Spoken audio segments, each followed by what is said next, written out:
Painted application ધોરણ 6 થી 12ના વિદ્યાર્થીઓ માટે અપડેટ થઈ ચૂકી છે. આ એપ્લિકેશનમાં શું છે? બધા જ વિષયના વિડીયોઝ છે. ગુજરાતની બેસ્ટ ફેકલ્ટી દ્વારા લાઈવ લેક્ચર્સ છે. આઈએમપી પ્રશ્ન છે, ટેસ્ટ સિરીઝ છે અને ગુજરાતના તમામ વિદ્યાર્થીઓ સાથે તમે તમારી કમ્પેરિઝન કરી શકો છો. ગેમિફિકેશન છે અને બીજું ઘણું બધું. તો તમે એપ્લિકેશન ડાઉનલોડ ન કરી હોય તો ડિસ્ક્રિપ્શનમાં લિંક આપી છે. હમણાં જ પ્લે સ્ટોર ઉપર જાઓ અને એપ્લિકેશન ડાઉનલોડ કરો. ઘરે બેઠીને સરસ મજાનું ગુજરાતની જોરદાર ફેકલ્ટી સાથે ભણો, સારા માર્ક્સે પાસ થાઓ. પ્રેમ, લાગણી, ઉત્સાહ હતો એને ધ્યાનમાં રાખીને આજના બંને લેક્ચર ઇકોનોમિક્સના આપણે રાખેલા. એટલા માટે માત્ર આજના દિવસ માટે જે આપણું સાતમું ચેપ્ટર જે શરૂ હતું એમાં જે એકાદ દોઢ પેજ જેવું બાકી છે આપણને ખ્યાલ છે. પણ આજે આપણને સળંગ 2 કલાક ભણવાની છે. એક અગત્યનો એવું 8મું ચેપ્ટર અને મહત્વનો ટોપિક આર્થિક સુધાર. આપણને એવું શું કે અત્યારે ખોટી સંગતિ એક દોઢ જે પાનું છેલ્લા એટલે કે 7મા ચેપ્ટરમાં આપણે બાકી હતું એ જે છે રૂટીન આપણે લેક્ચરમાં આપણે એને કન્ટિન્યુ રાખશું. હાલ પૂરતું અને આજના દિવસ પૂરતું જે આપણા બંને કલાકના લેક્ચર છે એટલે એક કલાકના 2 લેક્ચર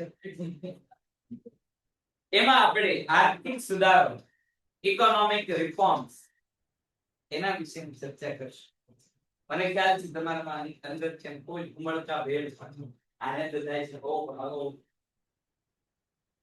આવો આવો લાવો તો નહીં જ મળે એવું તમને લોકોને છે. પણ હવે શું કરવું, મળવો તો ગયો છે એટલે આપણે શાંતિથી ભણીશું. જે લોકો ચોપડીની વ્યવસ્થામાં આજે ના આવ્યા, ઓફલાઈન ઓનલાઈન વાળાને તો ચિંતા જ નથી. ઓફલાઈન પણ બીજી ચોપડી લઈને ના આવ્યા એ લોકો લગભગ પોતાની બંને આંખો લઈને આવેલા છે. એટલે બોર્ડ સામે જોશું જે લોકો બંને આંખ પણ ન લાવ્યો બાકી લગભગ બધાની બે આંખ હશે. જે બેટા તારી પાસે એટલે ભાઈ આંખથી ખાલી અહીંયા જોવાનું છે અને આ બે આંખ તમે લાવ્યા હો તો એની સાથે બોનસમાં 2 કાન મળેલા હશે. આ બોનસના 2 કાનનો ઉપયોગ મને સાંભળવા માટે કરવાનો. બાકી બધું તમને ખ્યાલ જ છે કે આપણે ભણીએ છીએ અને ભણતા રહીશું. ઇકોનોમિક રિફોર્મ ભણવાના 4 સુધાર. નામ જ કેટલું સરસ છે, સુધારણ. તમારા મેં આજે ખૂબ સુધારવા સંખ્યામાં તો સુધારો છે. પછી શાંતિથી 2 કલાક સમય મને સાંભળો. જીવનમાં વધુ કંઈક સુધાર કરો. અને તમામ જલ્દી લેક્ચર પછી સુધારી નાખો થાય કે ખાલી એમને તો બગડેલી ગઈ. ચાલો તો આર્થિક સુધારા ઉપર આગળ વધીએ. પહેલા કોઈને કે પ્રશ્ન હોય તો બોલ. 7મું ચેપ્ટર આપણે જે છે રૂટીન દિવસોમાં આગળ વધીશું તો કરવાનું જે છે અત્યારે પૂરતું આપણે આ બંને કલાક પૂરતું આર્થિક સુધારાઓ પર ચાલશે. તમારી માટે આ 2 કલાકનો લેક્ચર પહેલી વાર આવ્યો. બાકી અમે 12માં ગયા બેચમાં અત્યારે લોકો જે 12માં છે ગયા 11માં ત્યારે તમે કન્ટિન્યુઅસ 2 કલાક એનાથી થાય શું તો કે એક બેનિફિટ ઈ રહે કે કન્ટેન્ટ યોગ્ય રીતે સમજે. જો 1 કલાકમાં જે છે એ કેવું થાય તો કે ભાઈ હજી શરૂ જ્યાં માંડ મજા આવી હોય ને તો જવાનું ટાઈમ છે લાવા આપણે વચ્ચે 2 કલાકના સેશન મૂકતા રહીશું. જેથી અગત્યના મુદ્દા આપણે સરળ સમજો. આર્થિક સુધાર નામ ઉપરથી ચેપ્ટરના નામ ઉપરથી ખબર પડી જાય કે અહીંયા કંઈક વાત છે સુધારા વિશે કરી. સુધારો એટલે શું તો કે ભાઈ અગાઉ જે ચાલ્યો આવતું હતું એમાં કંઈક આપણે ફેરફાર કરીએ. એને શું કહેવાય?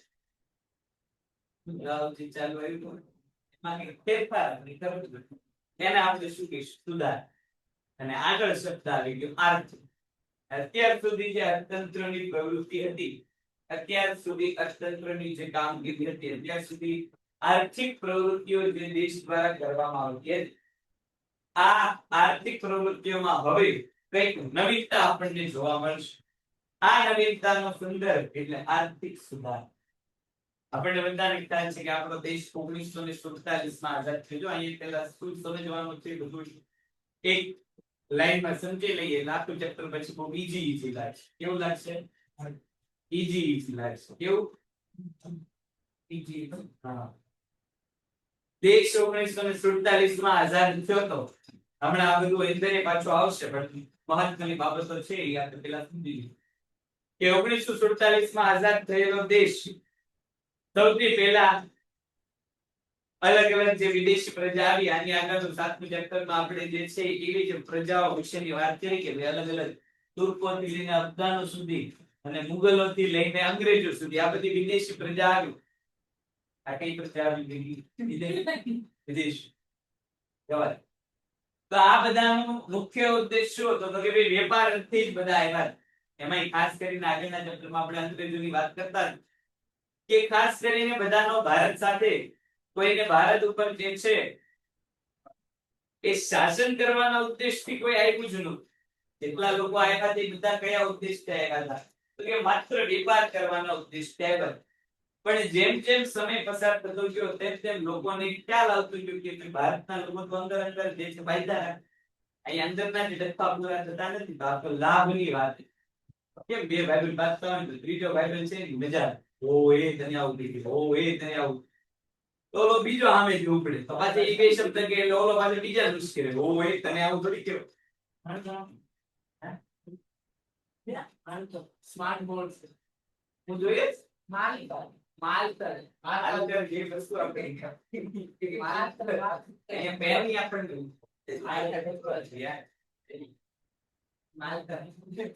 તો એવું જ કામ કરે જોઈએ કે ભાઈ ભારતમાં જેટલા રાજા રજવાડા હતા બધાને અંદર અંદર બાંધવાનું કામ કીધું. આવ્યા હતા શું કામ? કે વેપાર કરવા.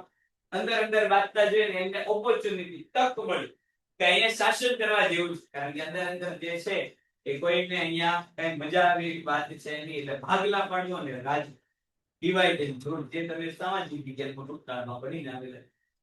ઉદ્દેશ વેપારનો હતો. સમય જતા જતા શું થઈ ગયું? તો કે ભાઈ શાસન. અને આવા શાસનમાં કે વેપારી પ્રજા જે આવી એ શાસન કરવા માંડી. એવા શાસનમાંથી આપણને 1947 માં આઝાદી મળી.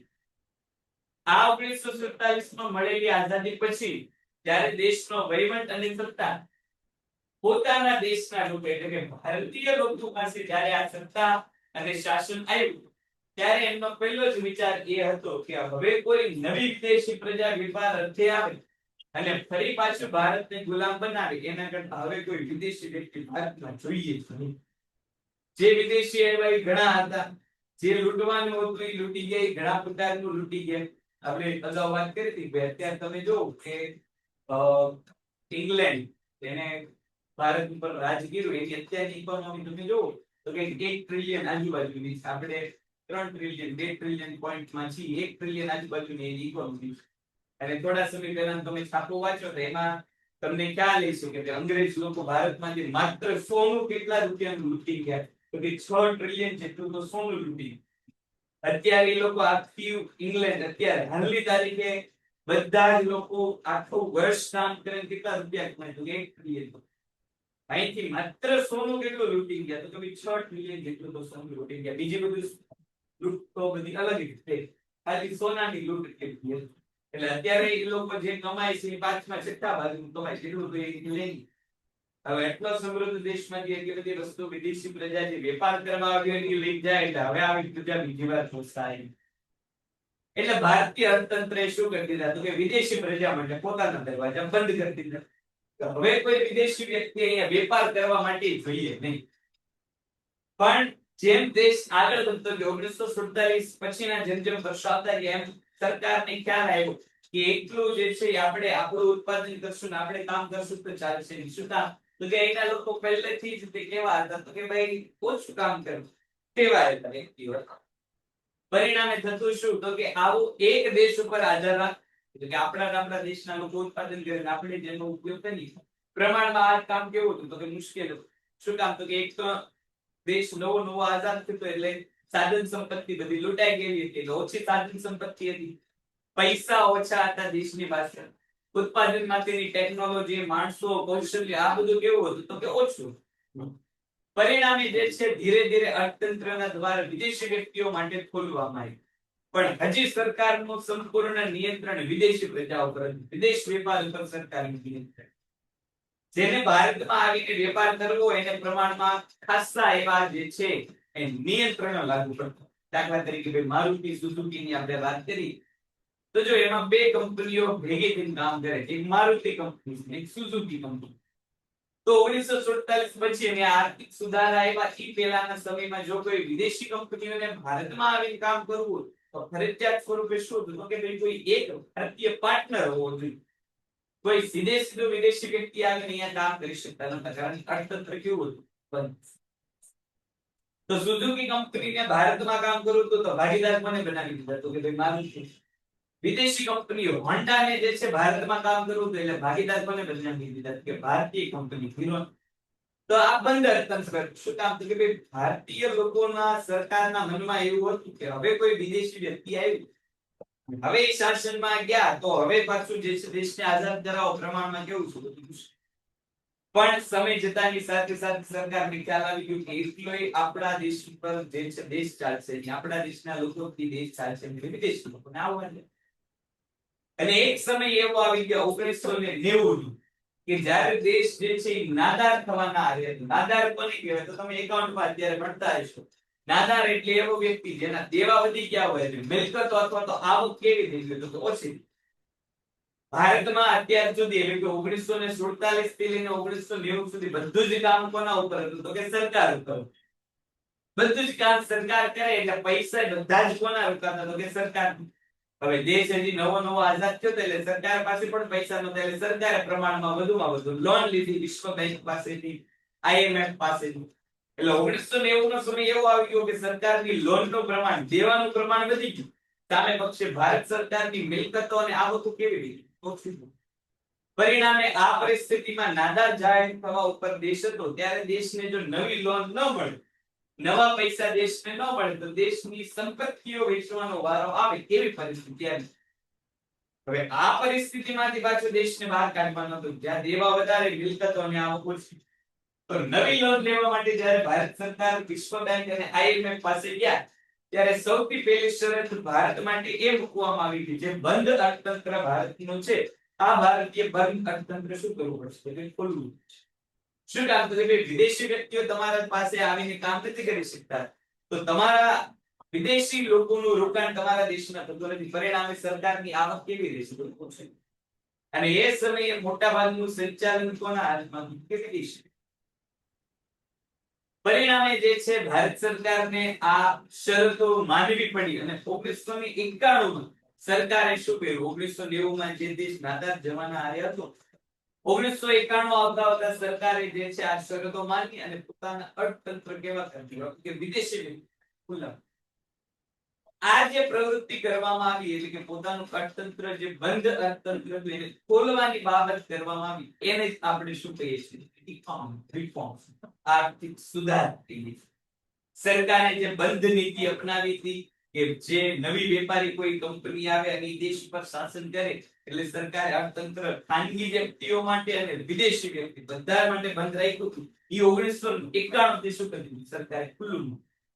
અને એને આર્થિક સુધારો એવું.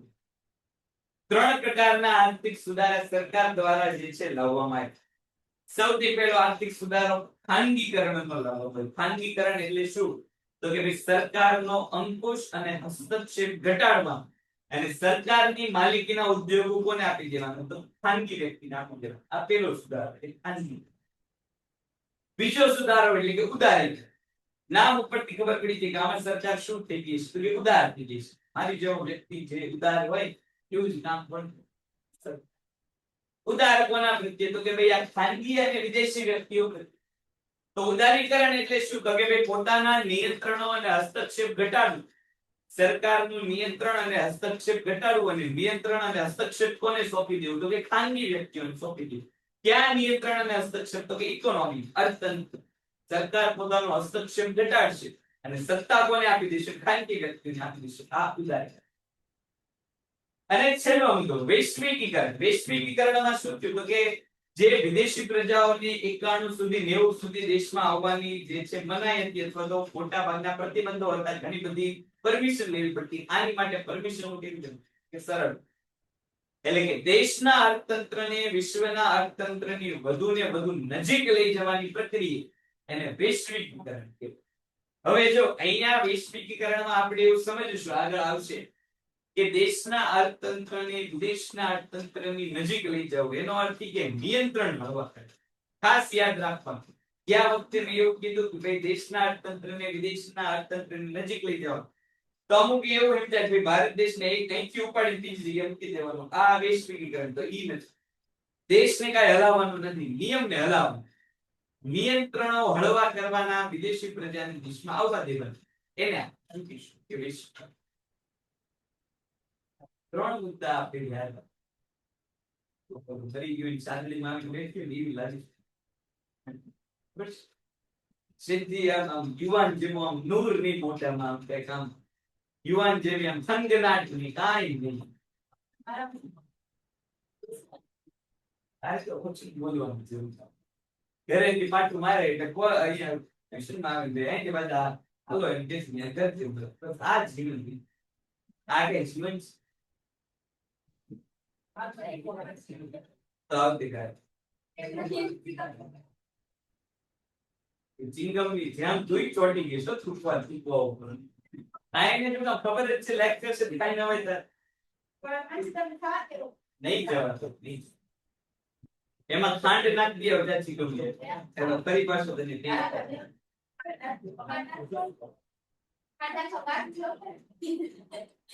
ચાલ આગળ.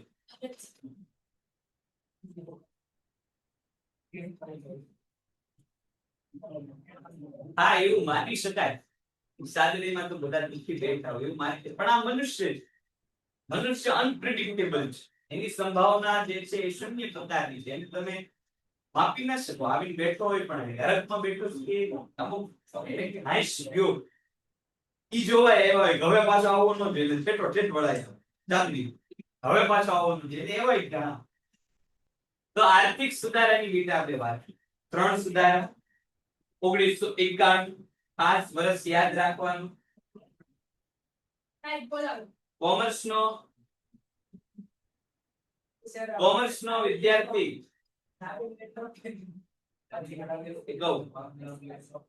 જો કોમર્સના વિદ્યાર્થી માટે 2 વર્ષો અગત્યના છે.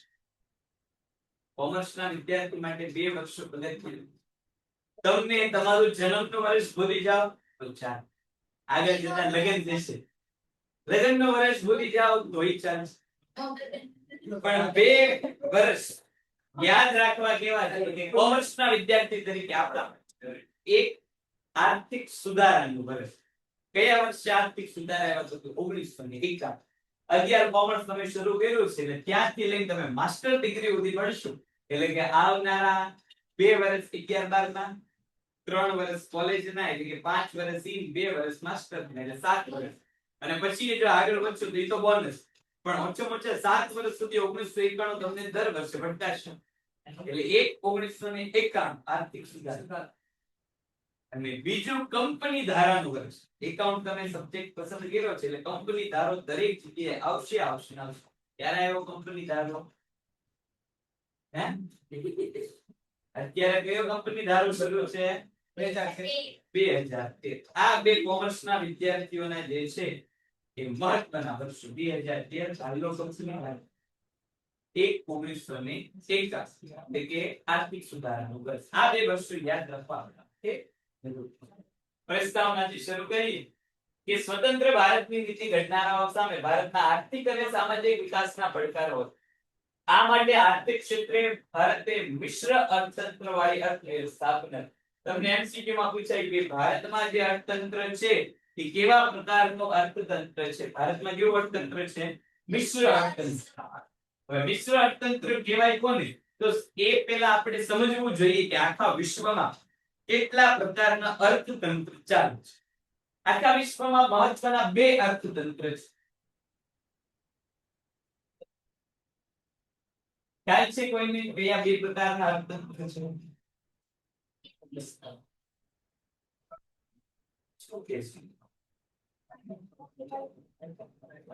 એક છે મૂડીવાદી અર્થતંત્ર અને બીજું જે છે સમાજવાદી અર્થતંત્ર.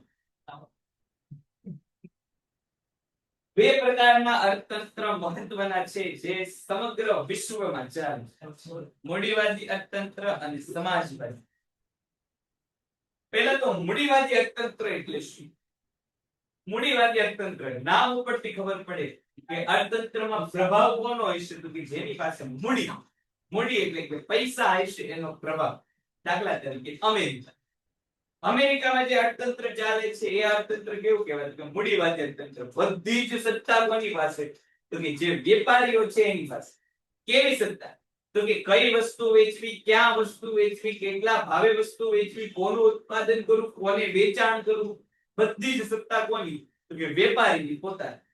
એટલે તમે જો અમેરિકામાં નશીલા પદાર્થ જે છે એ ખુલ્લેઆમ વેચી છે, હથિયારો જે છે ખુલ્લેઆમ વેચી છે. સ્વાસ્થ્યને સંબંધિત હાનિકારક વસ્તુ હોય એ પછી પીણા હોય કે અન્ય કોઈ પણ બાબત હોય એ બધું અમેરિકામાં કેવું છે તો કે સ્વતંત્ર રીતે વેચાય છે. શું કામ તો કે કયું અર્થતંત્ર છે મૂડીવાદી અર્થતંત્ર. સંપૂર્ણ સત્તા, સંપૂર્ણ અધિકાર, સંપૂર્ણ અંકુશ કોની પાસે હશે વેપારી પાસે. સરકારનો હસ્તક્ષેપ 0 પ્રમાણમાં હશે. અર્થતંત્રમાં સરકારનું પ્રભુત્વ હશે નહીં, સરકારનું નિયંત્રણ હશે નહીં. સરકાર જે છે કોઈ નીતિને અર્થતંત્રને લગતા ઘડી શકશે નહીં. બધું જ કોની પાસે સત્તા તો કે દેશના વેપારીઓ પાસે. ક્યાં ઉત્પાદન કરવું, કેટલું ઉત્પાદન કરવું, શેનું ઉત્પાદન કરવું, ક્યાં વેચવું, કોને વેચવું, કેટલું વેચવું, કેટલા ભાવે વેચવું, પૈસા બધું જ કોણ નક્કી કરશે તો કે વેપાર. મૂડીપતિ બધું નક્કી કરતો હોવાથી અર્થતંત્ર કેવું કહેવાય કે મૂડીવાદી. બીજું અર્થતંત્ર છે સમાજવાદી અર્થતંત્ર. નામમાં જ સમાજ છે તો જે અર્થતંત્ર કોના માટે કામ કરતું હોય તો કે સમાજ માટે કામ કરતું હોય એ અર્થતંત્રને સમાજવાદી અર્થતંત્ર. દાખલા તરીકે રશિયાનું અર્થતંત્ર મૂડીવાદીથી સંપૂર્ણ વિરુદ્ધ એવું સમાજવાદી અર્થતંત્ર.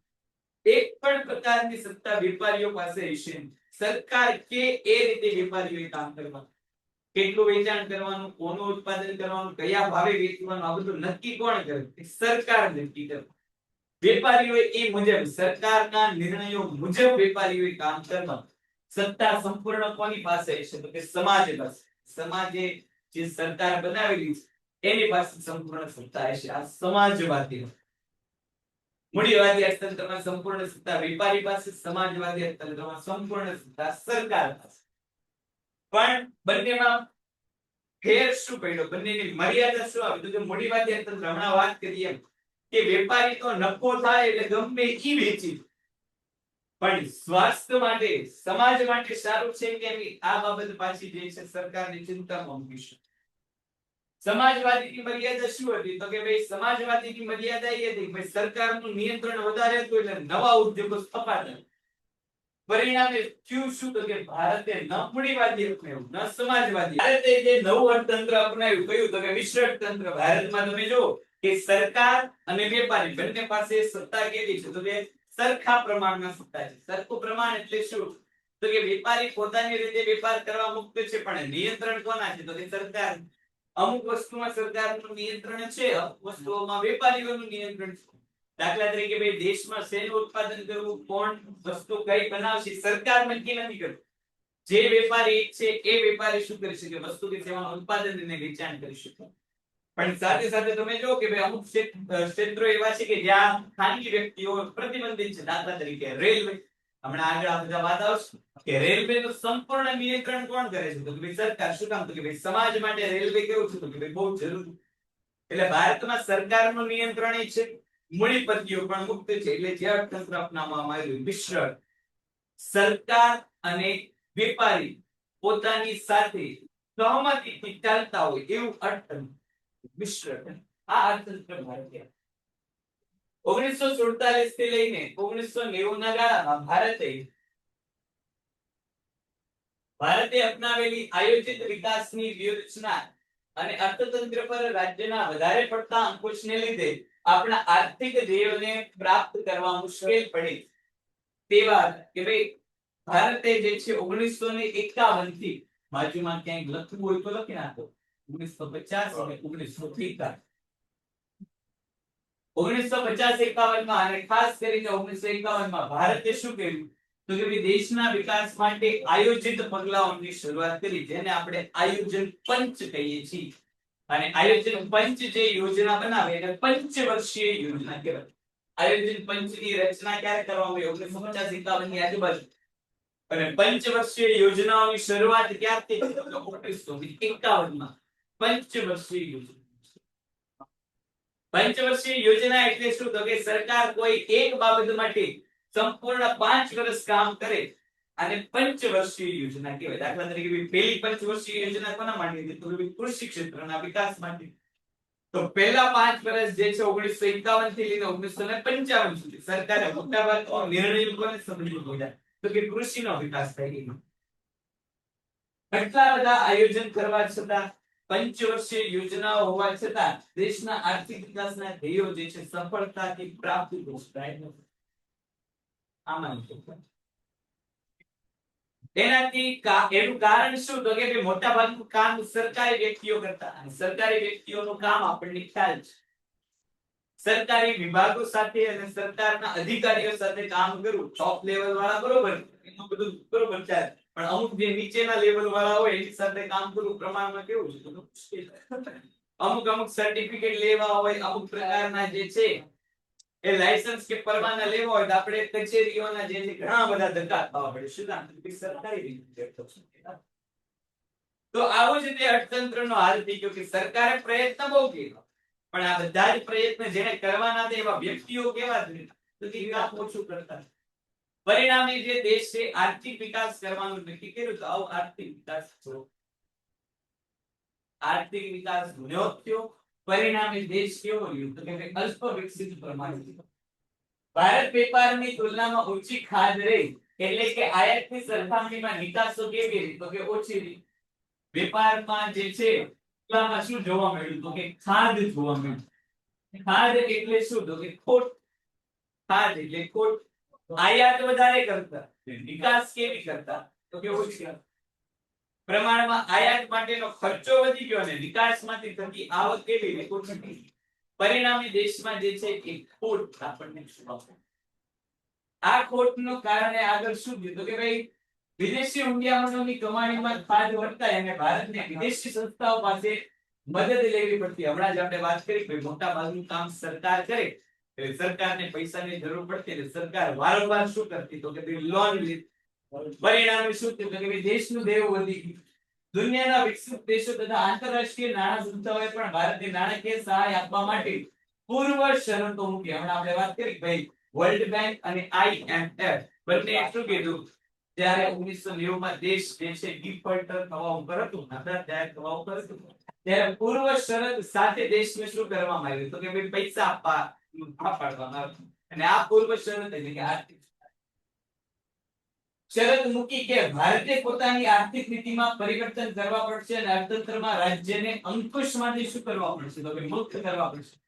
જે કામ સરકાર કરે છે, જે નિયંત્રણ સરકારનું છે, આ નિયંત્રણ ઘટાડવું પડશે અને અંકુશો પોતાના હળવા કરીને જે છે સરકાર શું કરવું? આર્થિક પ્રવૃત્તિ કરવી. માટે ભારતે આર્થિક નીતિમાં પરિવર્તન કર્યું, તથા તે માટે જરૂરી સંસ્થાગત અને કાયદાકીય ફેરફારો કર્યા. 1991 ની આર્થિક નીતિના પરિવર્તન માટેના હેતુ, આજે આપણે આર્થિક નીતિ ભણીએ છીએ એમાં શા માટે ફેરફાર કરવા પડ્યા એના હેતુ અહીંયા આપણે જોવાના છે.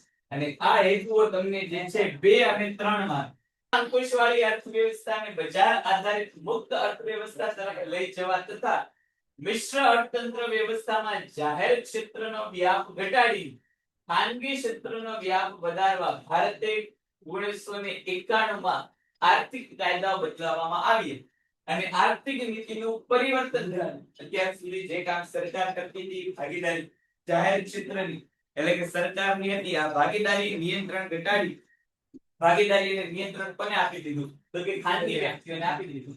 જે પ્રક્રિયાને આર્થિક સુધારા કહેવામાં આવે છે. એટલે આપણને અહીંયા 1 માર્ચ માટે આર્થિક સુધારાની વ્યાખ્યા આપી. જાહેર ક્ષેત્રના વ્યાપને ઘટાડી ખાનગી ક્ષેત્રનો વ્યાપ વધારવો. ઈસવીસન 1991 માં જે આર્થિક કાયદાઓનું પરિવર્તન કરવામાં આવ્યું એને આર્થિક સુધારા કહેવાય. 1 માર્કની વ્યાખ્યા આપણને આર્થિક સુધારાની મળી. કોને કહેવાય આર્થિક સુધારા? હેતુઓ, સૌથી પહેલો હેતુ કે ભારતની વિપુલ કુદરતી સંપત્તિ તથા માનવ સંપત્તિનો આર્થિક વિકાસમાં ઉપયોગ થાય તે માટે ખાનગી અને વિદેશી મૂડીરોકાણનો જે છે એ વ્યાપ વધારવામાં આવ્યો. પહેલો હેતુ શું? તો કે ભારત પાસે જે કુદરતી સાધન સંપત્તિ છે કે જેનો ઉપયોગ ભારત કરી શકે એમ છે. શું કામ? તો કે ટેકનોલોજીનો અભાવ છે, જ્ઞાન કૌશલ્યનો અભાવ છે, શ્રમિકનો અભાવ છે, નિષ્ણાતોનો અભાવ છે. પરિણામે આ સાધન સંપત્તિ એમને વેડફાઈ ન જાય અને એનો લાભ દેશ અને દુનિયાને થાય, આ હેતુ માટે ભારત સરકારે શું કર્યું છે કે ખાનગી અને વિદેશી વ્યક્તિઓને જે છે દેશમાં વેપાર કરવા માટે સ્વતંત્રતા આપી. જેથી કરીને વિદેશી વ્યક્તિ ભારતમાં આવે અને ભારતની સાધન સંપત્તિનો ઉપયોગ કરી શકે. બીજું, દેશના સંસાધનોનો વધુ કાર્યક્ષમ ફાળવણી કરવી અને તેનો મહત્તમ ઉપયોગ કરવો. મહત્તમ ઉપયોગ. તમે જો કોઈ સરકારી વ્યક્તિ કામ કરતું હોય અને કોઈ પ્રાઇવેટ વ્યક્તિ કામ કરતું, એમાં તમને જમીન આસમાનનો ફેર જોવા. શું કામ? એટલે કે પ્રાઇવેટ વ્યક્તિનો જીવ કેવો હોય તો કે પ્રમાણમાં જે છે સારું કામ એને બતાવવું. પ્રાઇવેટ વ્યક્તિઓ જો પોતાનું સારું કામ નહીં બતાવે તો એને નોકરીમાંથી દૂર કરી દેવામાં આવે. સરકારીમાં એવું નથી. સરકારીમાં કામ ન કરો તો વધુમાં વધુ શું કરી દે તો કે ભાઈ તમને ટ્રાન્સફર આપી, ત્યાં સરખું કામ ન કરે બીજી જગ્યાએ ટ્રાન્સફર આપી દે. તો ઓલાને દેમ જ આ તો ભારત ભ્રમણ થાય છે ને વગર કામ કરો ઓછું કામ, વધુ ને વધુ ભ્રમણ કરીશું. પણ ખાનગીમાં કેવું છે તો કે ભાઈ કામ ન થાય એટલે તમે કાઢી. તો અત્યાર સુધી જે કાર્યક્ષમતા ઓછી હતી, આ કાર્યક્ષમતા વધારવા માટે અને જે સાધન સંપત્તિ આપણી પાસે છે એનો વધુ ને વધુ ઉપયોગ કરવા માટે કોની જરૂર? ખાનગી. રાજ્યના ખર્ચમાં ઘટાડો કરવા અને જાહેર ક્ષેત્રના ખાનગીકરણને લીધે પાછા મળેલ નાણાંને પ્રજા કલ્યાણમાં ખર્ચવા એ મહત્વની બાબત હતી, જેને આપણે વિમૂડીકરણ કહીએ છીએ. શું કહીએ છીએ? વિમૂડીકરણ. હમણાં આગળ પાછું વિમૂડીકરણનું ઉદાહરણ, દાખલા તરીકે એર ઇન્ડિયા. તમને ખ્યાલ હશે કે હાલમાં થોડા સમય પહેલા જ એર ઇન્ડિયા, સરકારી એર ઇન્ડિયા કંપની કોને વેચી દીધી? તો કે ટાટા કંપનીને વેચી દીધી. વિમૂડીકરણ. જે એર ઇન્ડિયાના માલિક અત્યાર સુધી ભારત સરકાર હતું, એનું માલિક હવે કોણ બન્યું? તો કે ભાઈ ટાટા સન્સ બન્યું. આનાથી સરકારને શું લાભ થયો? કે ભાઈ સરકારે પોતાનો ઉદ્યોગ વેચી દીધો તો સરકારને લાભ શું થયો? તો સૌથી પહેલો લાભ સરકારને એ થયો કે સીધી સરકારને જે છે આવક. આ આવકનો ઉપયોગ સરકાર શેમાં કરશે? તો કે ભાઈ દેશના વિકાસ માટે કરશે. બીજી મહત્વની બાબત એ રહી કે જે એર ઇન્ડિયા અત્યાર સુધી ખોટમાં ચાલતી, જે એર ઇન્ડિયા અત્યાર સુધી ખોટમાં ચાલતી હતી, એનું જે છે નિયંત્રણ સરખી રીતે થશે.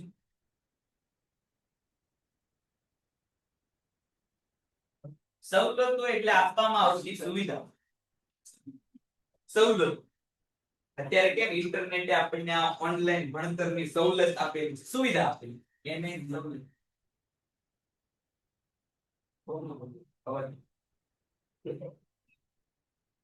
પછીનો, દેશની આવક, રોજગારી તથા નિકાસ આવકોમાં વધારો કરવો. કે જે અર્થતંત્રમાં અત્યાર સુધી પોતાનું ભરણ પોષણ નહોતું થતું, દેશના સરકારી એકમો ઉત્પાદન કરતા હતા તો દેશની જરૂરિયાતે સંતોષાતી નહોતી, એવા અર્થતંત્રમાં નિકાસનો તો વિચાર ભૂલી જ જવાનો. પણ આ વિચારના ઉદ્દેશથી હવે ખાનગી અને વિદેશી વ્યક્તિઓ શું કરશે? તો કે કામ કરશે. દેશના આર્થિક ક્ષેત્રે સ્પર્ધાત્મકતા વધારે. જો સારું કામ ક્યાં થાય? જ્યાં સ્પર્ધા હોય ત્યાં. વ્યક્તિ સ્પર્ધામાં ન ઉતરે ત્યાં સુધી સારું કામ જે છે એ કરે નહીં. દાખલા તરીકે તમે અત્યારે 11મા ધોરણમાં ભણો તો 11મા ધોરણમાં તમારી સ્પર્ધા કેવી હોય? તો કે તમને ભાઈ ખબર હોય કે તમારી સ્પર્ધા ક્લાસના એકાદ બે એ કેટલું વાંચીએ કે અને એની આવડત કેટલી છે એ તમને ખ્યાલ હોય, કારણ કે તમારો ભાઈબંધ, તમને તમારા ભાઈબંધની બહુ ખબર છે. તમારામાં કાંઈ હોય કેવું તમારા ભાઈબંધમાં હોય એટલે તમને ખબર એની કેપેસિટી કેટલી છે, એટલે એની આરે સ્પર્ધા હોય એટલે આપણે નિશ્ચિંત હોય કે ભાઈ આપણે 70 માર્કની કેપેસિટી છે, એની 75 માર્કની કેપેસિટી, તો બહુ કઈ આપણે પરિવર્તન લાવવા જરૂર નથી, આગળ પાછળ જ છે. પણ જેવા તમે 12માં આવશે એટલે સ્પર્ધાનું ધોરણ કેવું થઈ કે વધી જશે. ત્યાં તમારે 2-5 ક્લાસના વ્યક્તિઓ સાથે સ્પર્ધા નથી કરવાની, ત્યાં 2 થી 3 લાખ આખા ગુજરાતના વિદ્યાર્થીઓ આવે સ્પર્ધા. હવે એ કોણ વ્યક્તિ ક્યાં હું કેટલું ક્યાં કેવી રીતે પાકું કરતો એ આપણને ખબર ન હોય, એટલે આપણે જે છે કામ કેવું કરીએ તો કે આપણે વધુમાં વધુ કામ કરીએ. 11માં કર્યું હોય કરતા 12માં આપણે કામ કેવું કરીએ? કદાચ શું નામ? સ્પર્ધા. તો ભારતનું જાહેર ક્ષેત્ર અત્યાર સુધી નિષ્ક્રિય કે ભાઈ આપણી સિવાય કોઈ કામ કરવાનું તો આપણે નથી કરવું. પણ સાથે સાથે કોમ્પિટિશનમાં કોણ આવ્યું? તો કે ભાઈ ખાનગી અને વિદેશી વ્યક્તિ આવ્યો. એટલે સરકારી ઉદ્યોગોને પણ ટકી રહેવા માટે શું કરવું પડ્યું? તો કે ભાઈ કામ કરવું પડ્યું, સ્પર્ધા વધી. લાંબે ગાળે દેશના આર્થિક વિકાસ અને વૃદ્ધિ દરમાં જે છે સાતત્યપૂર્વક વધારો થયો. સાતત્યપૂર્વક એટલે કે સતત વધારો. જે દેશનો આર્થિક વિકાસ પહેલા ઓછો હતો અથવા તો ઘટતો, આમાં શું જોવા મળ્યું? પરિવર્તન જોવા મળ્યું. આ હેતુ માટે 1991માં 3 પરિવર્તન આવ્યા: ઉદારીકરણ, ખાનગીકરણ અને વૈશ્વિકીકરણ. તમને એમસીક્યુ માં પૂછાય કે 1991માં દેશમાં કેટલા પ્રકારના પરિવર્તન આવ્યા? 3 પ્રકાર. એક માર્કમાં પૂછાય કયા કયા પરિવર્તનો આવ્યા. તો ખાનગીકરણ, ઉદારીકરણ અને વૈશ્વિકીકરણ. એમાં સૌથી પહેલું ઉદારીકરણ.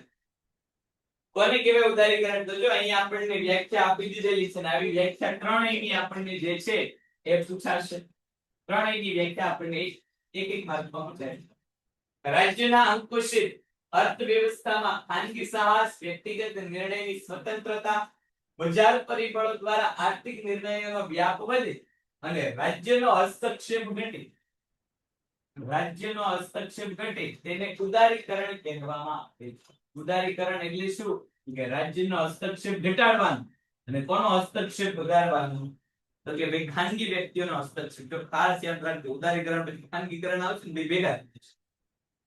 ખાનગીકરણમાં માલિકી હક ઘટશે અને અહીંયા શું? ઉદારીકરણમાં હસ્તક્ષેપ ઘટશે. એટલે ટૂંકમાં નિયંત્રણો કોણ હળવા કરી દેશે? તો કે ભાઈ સરકાર પોતાનું નિયંત્રણ હળવું કરશે. નિયંત્રણ આપી કોને દેશે? કે નિયંત્રણ જે છે ખાનગી વ્યક્તિને આપી દેશે. એટલે ઉદારીકરણ જે છે એ કોની સાથે સંબંધ ધરાવે છે? તો કે ભાઈ નિયંત્રણ સાથે. સરકારનો હસ્તક્ષેપ એટલે કે નિયંત્રણ ઘટાડવાનું, ખાનગી વ્યક્તિને હસ્તક્ષેપ કરવા દેવાના અથવા તો નિયંત્રણ આપી દેવાનું, આ કામ ઉદારીકરણ. ભારતના મિશ્ર તંત્રમાં રાજ્યના અંકુશવાળી અર્થવ્યવસ્થામાં આર્થિક નિર્ણયો ખાનગી અને બજાર આધારિત ક્ષેત્રોને સ્વીકારવું એટલે ઉદારીકરણ. આ પછી બીજી વ્યાખ્યા આપી દીધી કે સરકાર ભાવોને નક્કી કરે, સરકાર આર્થિક નીતિઓને નક્કી કરે, સરકાર જે છે કાંઈ પણ નક્કી કરશે. બધું કોણ નક્કી કરશે? તો કે ભાઈ આર્થિક નિર્ણયો જેટલા જે છે ખાનગી વ્યક્તિ અને બજારની પરિસ્થિતિ. દાખલા તરીકે તમે જો હાલની તારીખે કૃષિ ક્ષેત્રમાં સરકાર અમુક ભાવ જે છે નક્કી કરે કે અમુક ભાવ કરતા વધુ વસ્તુ વેચાવી ન જોઈએ. મોટા ભાગની બધી જ પરિસ્થિતિમાં આપણને MRP, મેક્સિમમ રિટેલ પ્રાઇસ, બધામાં આપણને જોવા મળે. સરકારનો એક આદેશ છે કે આનાથી વધારે તો વેચવું. પણ અહીંયા જે આ વધુમાં વધુ નિયંત્રણો છે એ ઘટાડી દેવા. અગાઉના સમયમાં હવે નિયંત્રણો વધારે હતા. MRP સરકાર કે ઈ જ ભાવે વેચવાનું. પણ હવે સરકાર શું કરે તો કે MRP છૂટ આપે. એટલે ઉદ્યોગોને પૂછે પછી MRP બધી નથી છૂટ આપે. તો ઉદ્યોગને પોતાના ખર્ચા હોય એ કાઢવાના. તો આ જે છે નિયંત્રણો હળવા કરવાના, હસ્તક્ષેપ કોને આપી દેવાનો? તો કે રાજ્યથી દૂર કરીને હસ્તક્ષેપ જે છે નિયંત્રણ જે છે ખાનગી વ્યક્તિને આપી દેવાનું. અર્થતંત્ર પણ જે છે ઉદારીકરણમાં શું થશે? તો કે રાજ્યનો અંકુશ ઘટશે. જો આ ઉદારીકરણની અસર કહેવાય. આ શું છે? ઉદારીકરણની અસર જે તમને 2 અને 1 માર્કમાં પૂછે. ઉદારીકરણથી અર્થતંત્રમાં શું અસર આવી? આ 2 અને 1 માર્કમાં પ્રશ્ન છે. ઉદારીકરણથી શું થયું? કે ભાઈ એક દેવામાં આવ્યું તબક્કાવાર રીતે. એટલે શું? તો કે અર્થતંત્ર ખુલ્લું મૂકવાનું એટલે એમ નહીં ગારો ભાઈ બધું વેચીને બધું વયું જવાનું. ધીરે ધીરે સરકારે પોતાનું મૂડીરોકાણ કેવું કર્યું? તો કે ઘટાડ્યું. આ તબક્કાવાર નીતિ કેવું? અને ચોથું, દેશના ઉદ્યોગોને આંતરરાષ્ટ્રીય સ્પર્ધા સામે અપાતું ખાસ અને નીતિગત રક્ષણ જે છે એ ક્રમશઃ ઘટાડવામાં આવ્યું. અત્યાર સુધી સરકાર કેવા મોડમાં હતી? તો કે ડિફેન્સિવ મોડમાં હતી. વિદેશી ઉદ્યોગો સામે દેશના ઉદ્યોગોનું જે છે એ સાચવવાનું કામ, ભરણ પોષણ કરવાનું કામ, રક્ષણ આપવાનું કામ કોણ કરે? હમણાં આપણે હીરો હોન્ડાની વાત કરી તો હીરો હોન્ડામાં સરકારે એવી નીતિ રાખી કે વિદેશી કંપનીઓએ ભારતીય કંપનીઓને ભાગીદાર બનાવવા પડે. શું કામ? તો કે વિદેશના લોકો જે નફો લઈને વેચે એમાં નફો અમુક વર્ગોને મળે, એટલે દેશના લોકોને મળે. આ એક રક્ષણની વાત. એટલે દેશના ઉદ્યોગો કેવા થઈ ગયા? તો નિષ્ક્રિય કે ભાઈ બધું કામ સરકાર કરશે જ કાંઈ નહીં કરે તો છેલ્લે રક્ષણના પગલા તો કઈ કરશે જ. હાલની તારીખે તમે જો સરકારે રક્ષણના ક્રમશઃ પગલા ઘટાડ્યા છે પણ રક્ષણ દેશના ઉદ્યોગોને આપ્યું. દાખલા તરીકે ભાઈ ઇમ્પોર્ટ એક્સપોર્ટ નીતિમાં સરકારે ફેરફાર કર્યા. સરકારે પોતાના કરવેરામાં શું કર્યું? તો કે આર્યમન કીધું હવે ચારી ઉભા કરીને અહીંયા બેહાડ. ચારી નહીં આ લાઈન પર બેહાડ.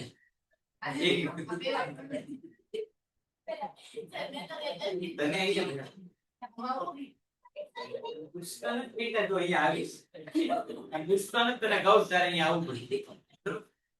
ચારે માં એક અવાજ અમન નો આવે.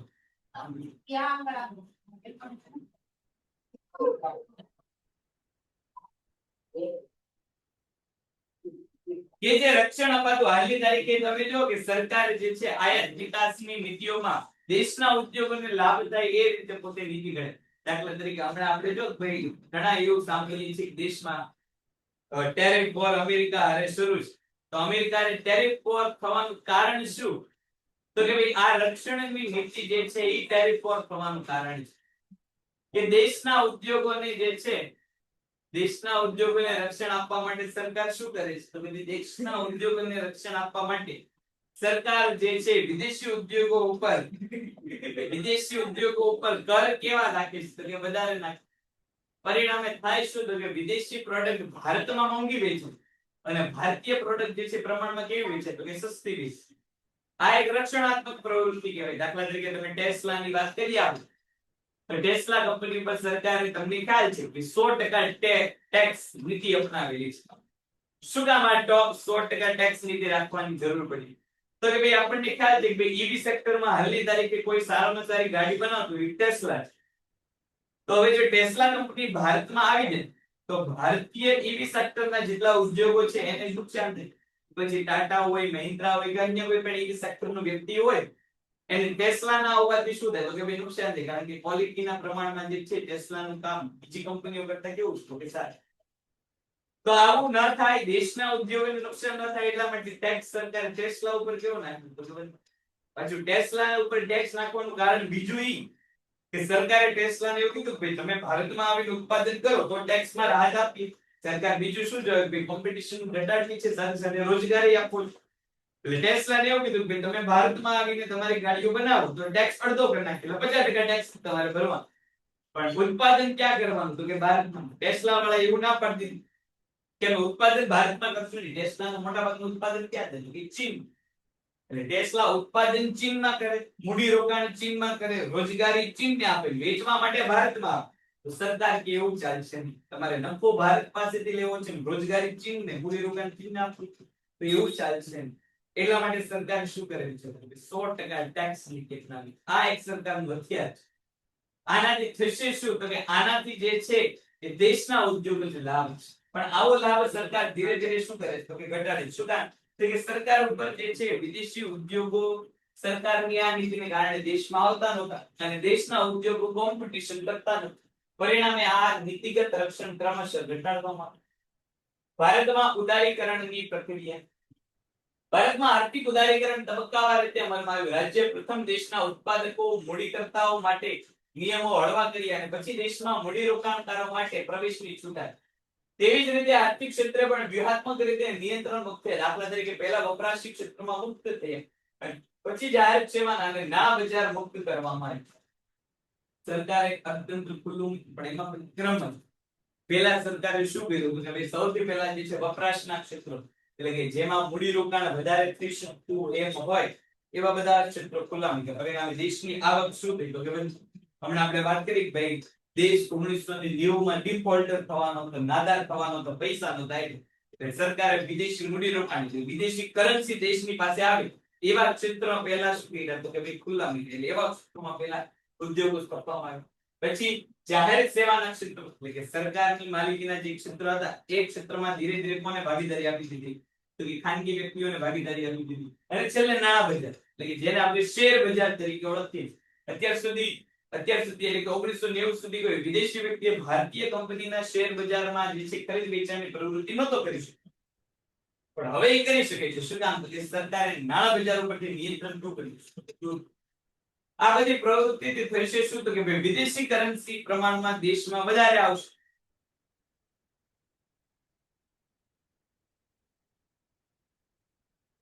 પરિણામે શું થશે? તો કે વિદેશી કરન્સી જેટલી પ્રમાણમાં દેશ પાસે આવશે એટલે વિદેશી વસ્તુઓ, બીજી વસ્તુઓ દેશમાં અછતવાળી વસ્તુઓ જે સરકારને ખરીદવી છે એવી વસ્તુઓ સરકાર ખરીદી શકશે. એટલે ભાઈ કેવા હું મારી કહેવાનું કઈ ખ્યાલ ન આવે.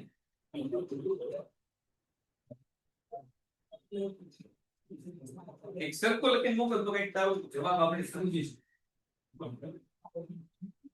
જો અહીંયા આપણને જે છે તબક્કાવાર રીતે કયા કયા કાયદા આપ્યા. સૌથી પહેલું MRTP એક્ટ 1969.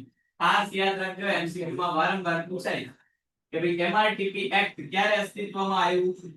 તો કે 1969. અને કોમ્પિટિશન એક્ટ 2002. આ બંને એક્ટ દ્વારા સરકારે શું કર્યું? તો કે આ બંને એક્ટ દ્વારા સરકારે જે છે દેશના અને વિદેશના જેટલા પણ ઉદ્યોગો છે એના ઉપર નિયંત્રણનું કામ કર્યું. કેવા નિયંત્રણ? તો કે સમાજના લાભમાં થાય એવા નિયંત્રણ. દાખલા તરીકે તમે જો કે કોમ્પિટિશન એક્ટ શા માટે આવ્યો હતો કે ભાઈ પોતાની પ્રોડક્ટ નું વેચાણ કરવા માટે ખોટી કે ભ્રામક માહિતીઓ આપીને લોકોને જે છે એ કોઈ પણ અયોગ્ય વસ્તુ વેચવી નહીં, આવું કોમ્પિટિશન એક્ટ કે છે. એમઆરટીપી એક્ટ એટલે શું તો કે ભાઈ કોઈ ઇજારા વાળી વસ્તુઓ જે છે એવું બજાર ઊભું કરવું નહીં, એમઆરટીપી એક્ટ. આનાથી થાય શું તો કે ભાઈ ઇજારો એકવાર આવી જાય તો વ્યક્તિ શું કરે તો કે મન ફાવે એવા ભાવ લઈ શકે. આપણે અગાઉ બજારના પ્રકારમાં જોયું. કોમ્પિટિશન એક્ટમાં શું થાય તો કે ભાઈ પોતાની વસ્તુઓ જે છે વેચવા માટે બીજી વસ્તુઓને શું કરવામાં આવે તો કે ખરાબ કહેવામાં આવે, પોતાનું સારું ન કહેવામાં આવે, સામેવાળાનું ખરાબ કહેવામાં આવે. અત્યારનું તમે પોલિટિક્સ જો તો કે આવું કોમ્પિટિશન આવી છે. અત્યારના પોલિટિક્સમાં ઘણા લોકો જે છે એ એવા છે પોતે હું સત્તામાં આવી દર્શી નો, જૂના લોકો હું ખરાબ કરીને કે એવું કે ભાઈ તમે તમારું કામ કયો ને, તમે શું આવીને કરશું, તમે આવીને કઈક કરશો તો તમને મત દેશું. જૂના જે ગયા એ ગયા, હાલો એ તો ભૂલ કરીને ગયા, પણ તમે શું નવું આપી શકો એમ છો, તમે શું આગળનું વિઝન શું છે 2047 2050 2055 માં તમારું શું હવે આવવાના સુધીમાં શું કહેવાનું, એવું કરવાનું. તો અહીંયા કોમ્પિટિશન એક હોય છે તમારી વસ્તુ જે સારી હોય એ કહેવાનું, બીજાની શું ખરાબ છે એ કહેવાની જરૂર નથી. દાખલા તરીકે તમે જો કે હમણાં થોડા સમય પહેલા જ હજી 2 વર્ષ પહેલાનો કિસ્સો પેપ્સી અને કોકા કોલા, બહુ મોટું બંને વચ્ચે પોસ્ટર વિવાદ જો કોમ્પિટિશન એક્ટ નું આ સારું એવું ઉદાહરણ છે કે ભાઈ આપણને ખ્યાલ છે કે વિદેશમાં ભાઈ હેલોવીન કરીને એક તહેવાર આવે કે જ્યાં બધા માણસો જે છે એ બહારથી ભૂત બને, અંદરથી તો હોય જ ભૂત જેવા, પણ ઈ તહેવારમાં ઓરિજિનલ રૂપમાં આવી જાય એટલે બધા ભૂત જેવો મેકઅપ કરીને એકબીજાને ઘરે જઈને ચોકલેટ કહેવાય આ હેલોવીન.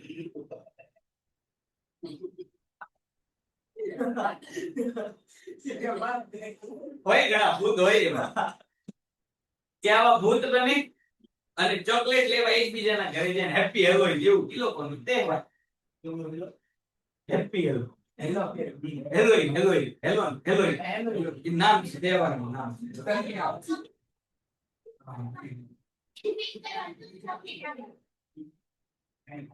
હેલોવીન વિશે થોડુંક માહિતી મારે ઉદાહરણ જોયું ઈ હમ. તો આ સમયે પેપ્સી એ શું કર્યું તો કે ભાઈ પોતાનું પ્રોડક્ટ વેચવા માટે એક પોસ્ટર પેપ્સી એ રજૂ કર્યું. આ પોસ્ટરમાં કેવું હતું, દાખલા તરીકે તમને સુપરમેન તમે બધા જોયેલું, સુપરમેન તમને ખ્યાલ છે કે સુપરમેન વાય ઓલું ચાદર લાલ કલરની જે છે એ બાંધે એનાથી ઉડે. તમને તો હમણાં ઉભી રહી તો દેખાય સુપરમેન. બેટમેન તમે જોયું છે વાય ઓલી કાળી ચાદર ટીંગાડે નીચે ઉડ્યા.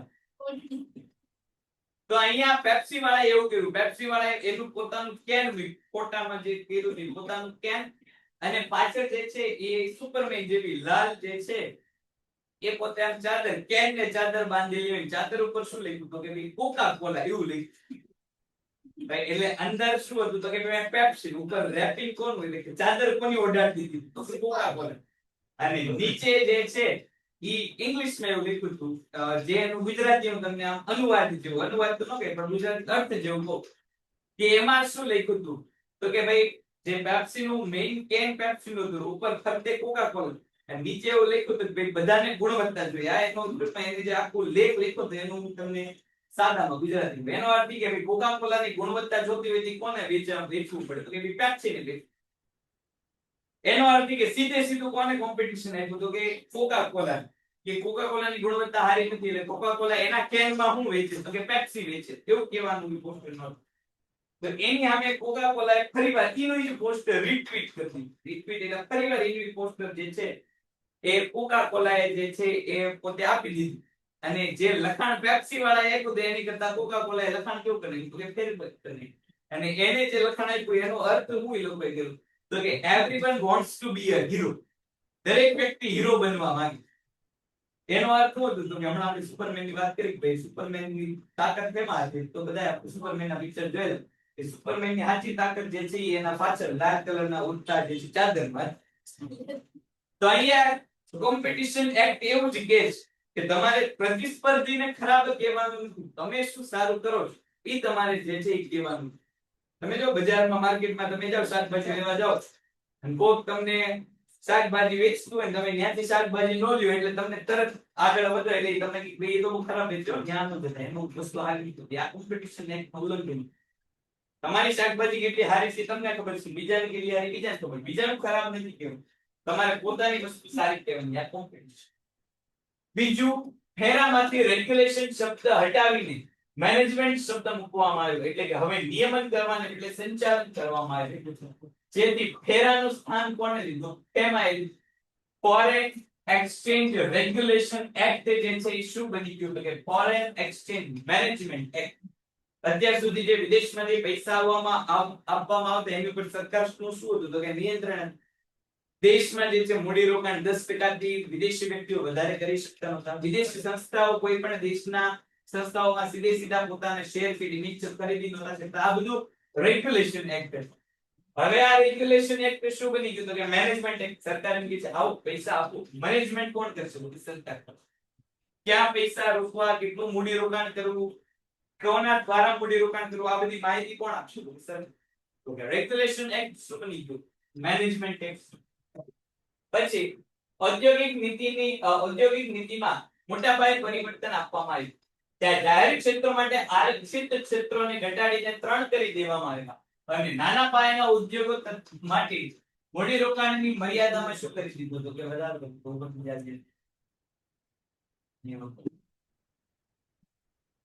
સરકારના આરક્ષિત ક્ષેત્રો હવે કેટલા છે તો કે ભાઈ 3 જ ક્ષેત્ર સરકાર પાસે છે દાખલા તરીકે ભાઈ રેલવે છે રેલવેનું ક્ષેત્ર જે છે સરકારની માલિકી વાળું ક્ષેત્ર છે સંરક્ષણ ખાતું સરકારની માલિકીનું ખાતું છે અને અણુ ઉર્જા ન્યુક્લિયર ને લગતું ખાતું આ 3 ક્ષેત્ર એવા છે કે હજી પ્રાઇવેટ વ્યક્તિને આવવા નથી દીધું શું કામ તો કે ત્રણેય દેશ માટે જરૂરી એવા ખાતા છે બાકી બધી જગ્યાએ તમે જુઓ કે બધી જગ્યાએ સરકારે વિકલ્પ આપી દીધો કે હવે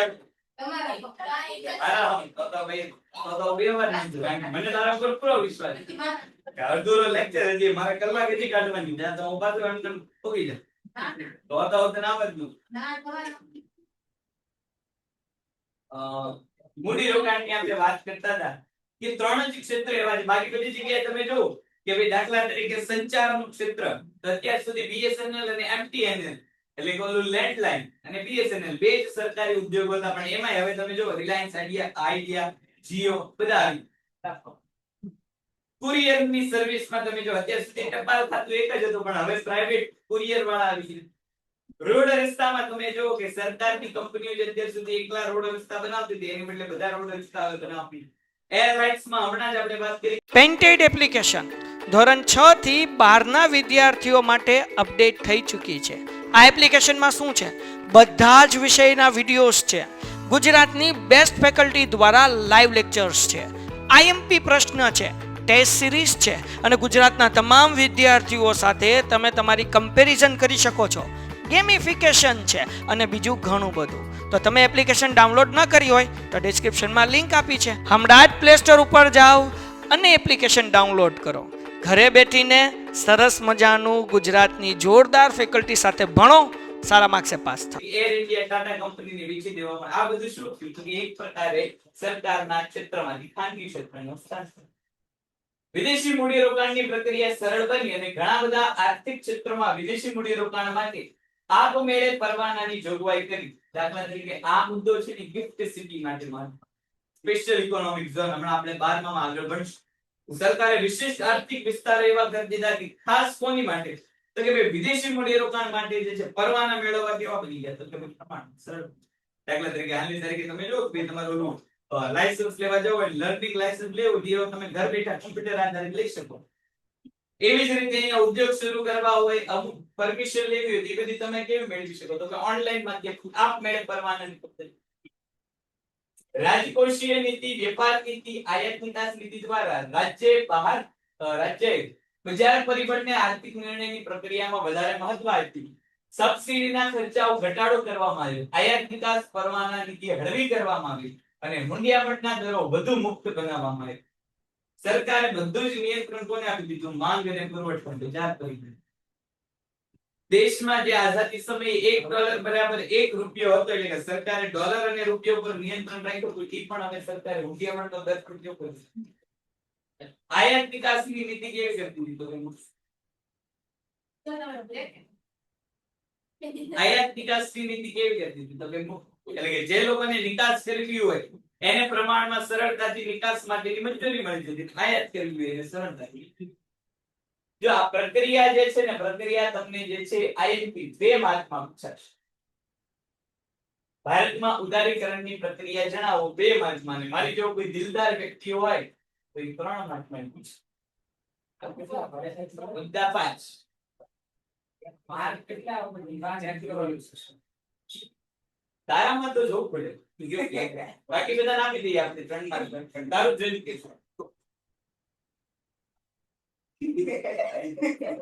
એક જ વાર હમણાં આપણે કીધું કે ભાઈ બંને લેક્ચર આપણે જે છે ઇકોનોમિક્સ ના જ છે. એટલે 8:30 પછી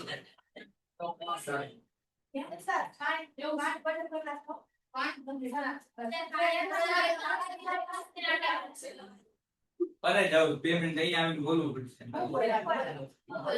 આ ઉદારીકરણ જે સમજાયું હાલે એ એમને બી ઉપર જાય છે એને ખાવ ઉપર કરી દે.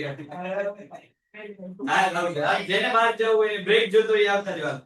2 મિનિટ અહીંયા બોલીને જાવ એટલે બ્રેક લે અહીંયા આવો. અહીંયા આવો. તારું તને બોલાવવાની વાત આપણે લિંક ગણો એવી. પછી તો આવી રીતે એક તો ડિલીટ થઈ ગયો. આમાં તો આવ તો આ બીજા 11 જણા બી હવે અહીંયા ઉદારીકરણ અહીંયા આપણે પૂરું કર્યું. ઉદારીકરણ એટલે શું?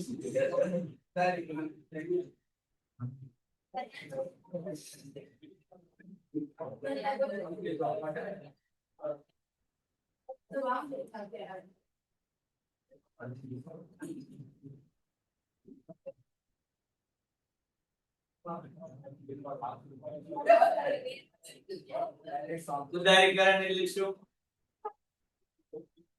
આમાં બ્રેક જોઈએ. ઉદારીકરણ એટલે કે રાજ્યના નિયંત્રણો હળવા કરવા. અને નિયંત્રણ કોને આપી દેવાનું? ખાનગી વ્યક્તિઓને, બજારને આપી દેવાનું. આ ઉદારીકરણ.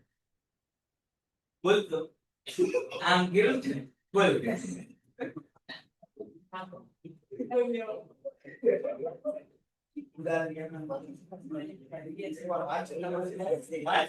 લે ભાઈ વાંચતો તો ક્યાં 2 મિનિટ આમ કેમ આપણે એમાં શું ખાનગી ક્ષેત્ર જાહેર ગમે. વાહ એ તો ઊંધું ઉદારીકરણ થયું. જાહેર ને ખાનગી કરવાના હતા તો ખાનગી જાહેર. બીજો મુદ્દો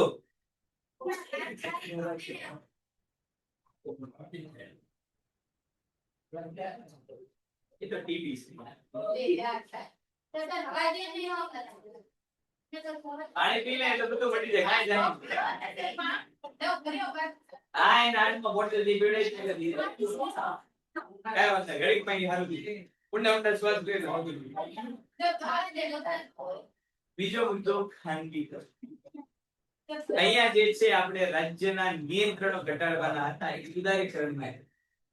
ખાનગીકરણમાં શું થશે? તો કે રાજ્યની માલિકી ઘટશે. સરકારની માલિકીના ઉદ્યોગોની સત્તા અને માલિકી કોને આપી દેવાની? તો કે ખાનગી વ્યક્તિને આપી દેવાની. આ ખાનગીકરણ. ઉદારીકરણમાં નિયંત્રણ ખાનગી વ્યક્તિને આપી દેવાનું. ખાનગીકરણમાં શું આપી દેવાની? માલિકી જે છે આ માલિકી ખાનગી વ્યક્તિને આપી દેવાની. ખાસ યાદ રાખો.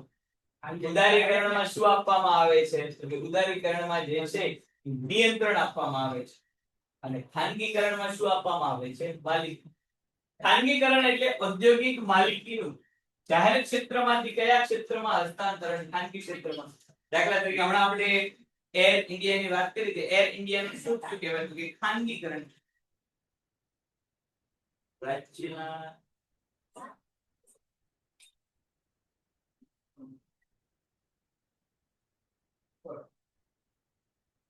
રાજ્યના નિયંત્રણો હળવા કરવા પછી એટલે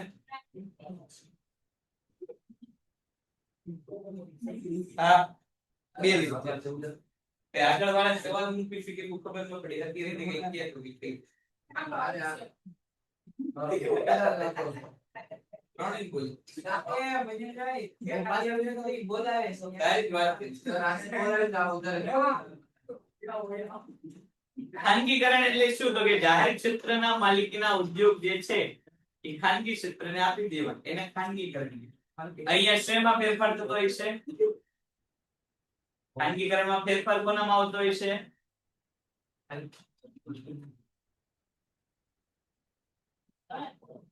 માલિકી હકમાં ફેરફાર અહીંયા આવતો હોય છે. ઉદારીકરણમાં કોનામાં ફેરફાર આવતો હોય છે?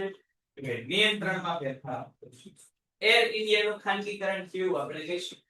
હવે જો આનાથી ઊંડી પરિસ્થિતિ હોય, ઊંડી પરિસ્થિતિ એટલે શું તો કે ખાનગી ક્ષેત્રના માલિકી જે છે એ જાહેર ક્ષેત્રને આપી દેવામાં આવતી તેને શું કહેવાય? ખાનગી જાહેર ક્ષેત્રની માલિકી ખાનગી ક્ષેત્રને આપી દો તો એ ખાનગીકરણ કહેવાય. તો ખાનગી ક્ષેત્રની માલિકી જાહેર ક્ષેત્રને આપી દેવાની શું કહેવાય? એને શું કહેવાય? એને કહેવાય શું? ખાનગીકરણમાં જાહેર ક્ષેત્ર માલિકી કોને આપતું હતું? ખાનગી. હવે એનાથી ઊંધું થાય એટલે ખાનગી ક્ષેત્રની માલિકી જે છે સરકાર લઈ લે એ પરિસ્થિતિને શું કહેવાય?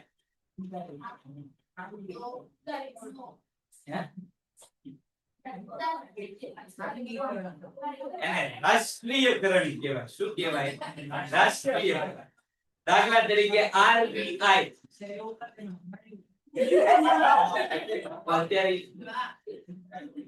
દાખલા તરીકે આરબીઆઈ તમે જો આરબીઆઈ ની સ્થાપના ક્યારે થઈ હતી તો કે 1935 આગળ આપણે ભણ્યા હતા આરબીઆઈ ની સ્થાપના ક્યારે થઈ? 1935 5 કરોડ રૂપિયાના ખાનગી મૂડી રોકાણથી આરબીઆઈ શરૂ થઈ. આરબીઆઈ જ્યારે શરૂ થઈ ત્યારે માલિકી કોની હતી? ખાનગી વ્યક્તિઓની માલિકી હતી.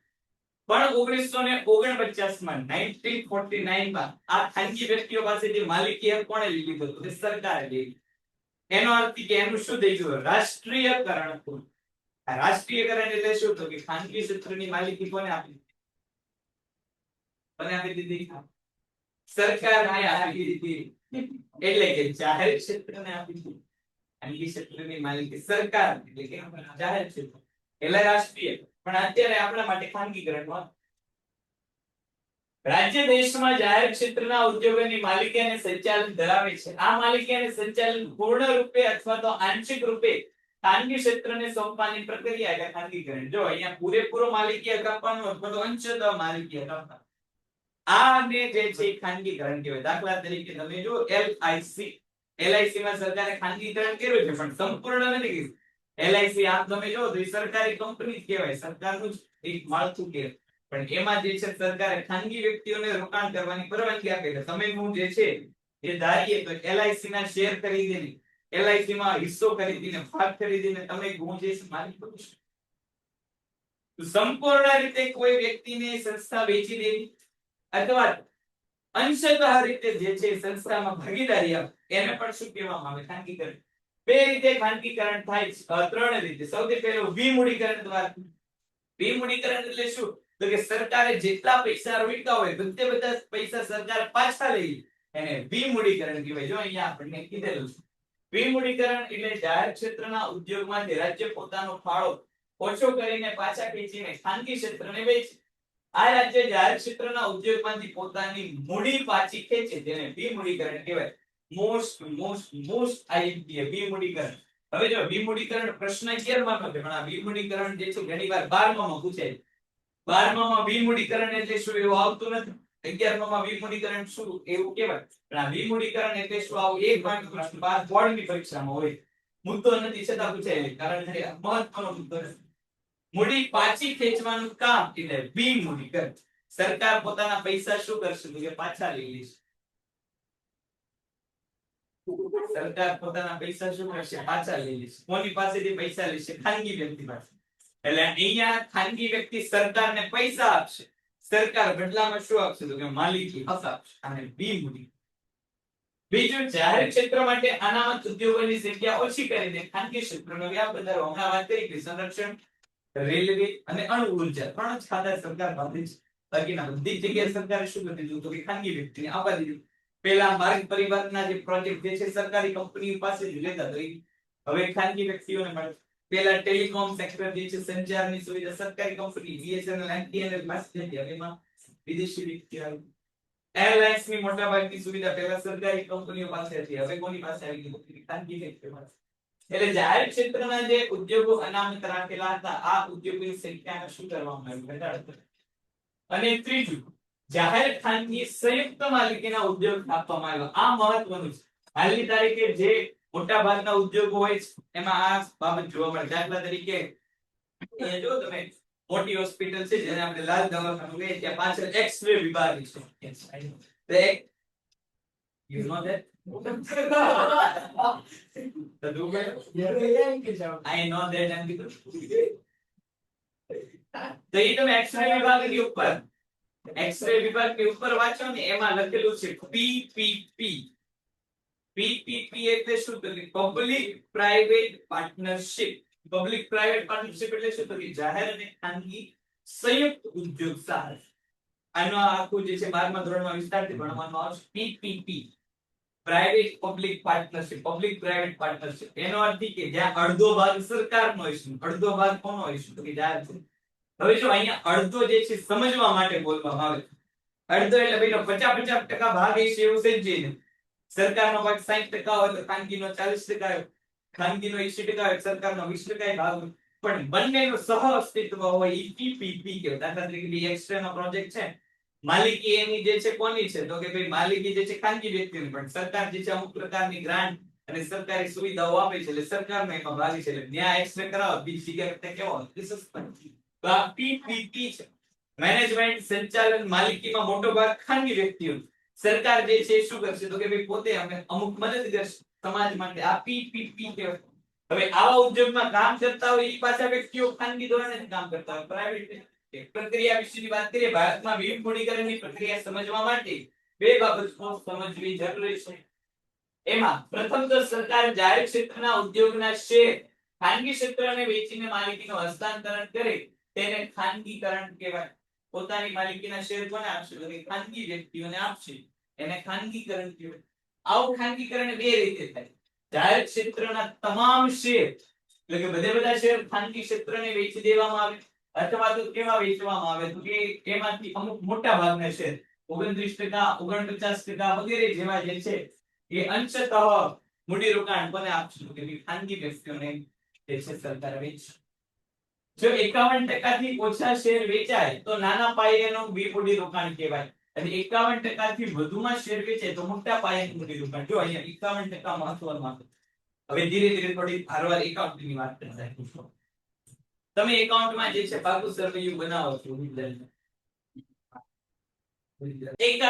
મહત્વનું છે એકાઉન્ટની આપણે વાત કરીએ પાકું સર્વેયુ આપણે બધા જ જાણીએ છીએ મૂડી દેવા અને મિલકત લેણ હવે જો 51% નો આંકડો કેવો છે કે ભાઈ આપણને એકાઉન્ટ ભણીએ છીએ એટલે આપણને જે છે શેર કોને કહેવાય ડિબેન્ચર કોને કહેવાય કંપની કોને કહેવાય આ બધું આપણને ખ્યાલ છે હવે જો કંપનીમાં નિર્ણય કોના આધારે લેવો તો કે આપણને ખબર છે કંપનીમાં નિર્ણય જે છે બહુમતીના આધારે લેવો દેશમાં કેમ સરકાર કોની બનશે એનો નિર્ણય કોના આધારે લેવાય તો કે ભાઈ બહુમતી જેની પાસે હોય એટલે કે જેની પાસે વધુમાં વધુ સીટ હોય જેના વધુમાં વધુ એમપી જીતેલા હોય એની સરકાર બને તો અહીંયા પણ જે છે એ કોઈ પણ કંપનીમાં કોઈ નિર્ણય જે છે ક્યારે પાસ થશે લોકશાહી રીતે પાસ બધા લોકો સામે પ્રસ્તાવ મૂકવામાં આવે લોકો વોટિંગ કરે અને આ વોટિંગમાં જેના ફેવરમાં વાત ગયું એવું કરવામાં દાખલા તરીકે ભાઈ કોઈ કંપની હોય એવું વિચારજો ભાઈ નવી પ્રોડક્ટ લોન્ચ કરવી તો એ પોતાના શેર હોલ્ડર મૂળ માલિકો ઉપર જે છે એ પોતે મૂળ માલિકો સામે આ પ્રસ્તાવ મૂકશે કે ભાઈ નવી પ્રોડક્ટ લાવવી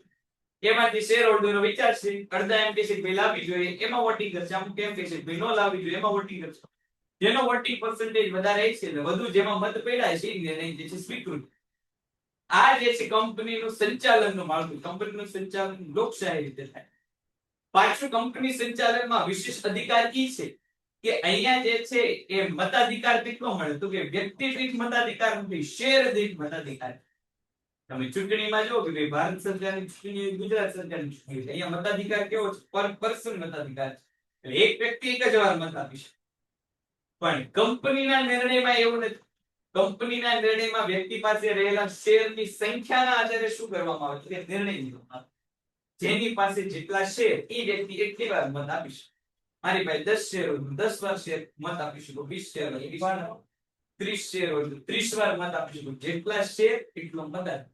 કંપનીમાં કેવો મતાધિકાર શેર સહકારી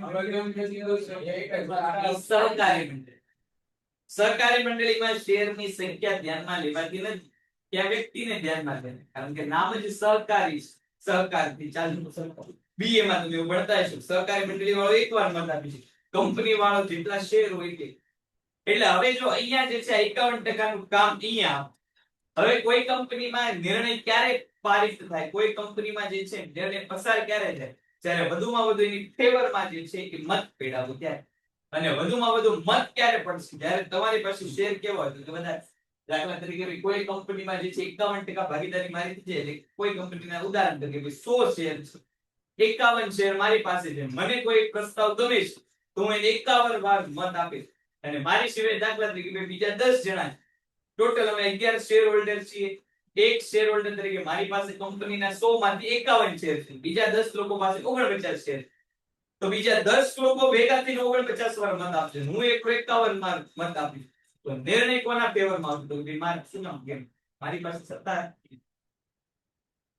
જ્યારે સામે 10 લોકો ભેગા થયા તોય મત આપી શક્યા, કેવા કેવો છે, કારણ કે મતાધિકાર કેવો છે. પરિણામે નિર્ણય જો કોઈ પાસ કરાવવો હોય તો કોની જરૂર પડે? તો કે બહુમતીની જરૂર પડે. સરકાર તમે જો સરકાર જે છે, કોઈ પણ સરકારના તમે વક્તવ્ય જુઓ, ભાષણ જુઓ, લીડર જુઓ, તો એ જીતવાની વાત જ ન કરતા, બહુમતીની વાત કરતા. નિર્ણય સરળતાથી પસાર. છેલ્લા તમે જો ભાઈ આર્ટિકલ 370 છે કે પછી અમુક ઘણા બધા નિર્ણય લેવાના શું કામ? ભાઈ બહુમતી સરકાર પાસે કોઈ વિરોધ કરી શક્યું છે. પરિણામે થાય શું? તો કે અહીંયા પણ જે વ્યક્તિ પાસે 51% શેર આવી જાય, કંપનીનો અનઓફિશિયલ કેવો થઈ જાય? તો કે મૂળ માલિક.